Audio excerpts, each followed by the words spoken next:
If you're planning to sell your house, you should know that the New Hampshire Seacoast market has shifted from the buyer frenzy we saw a couple of years ago.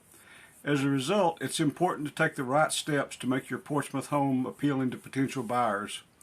One of the most important things is to make sure your house is at its best. There are lots of small projects that can quickly boost your home's curb appeal, in addition to bigger renovations.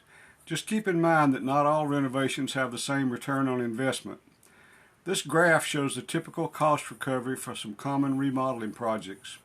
Things like fixing or replacing a roof, a garage door, or hardwood floors generally have the best return on investment, but keep in mind it all depends on local market trends.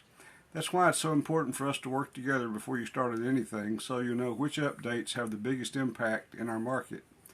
So if you want to make sure your Portsmouth house sells quickly and for the best price, let's chat. We'll help you figure out the renovations that make the most sense and put the most money in your pocket. This is Jim Lee and Ann Cummins with RE/MAX Shoreline. Thanks for watching. Before you go, please hit the subscribe button below so you can be notified when our next video is released.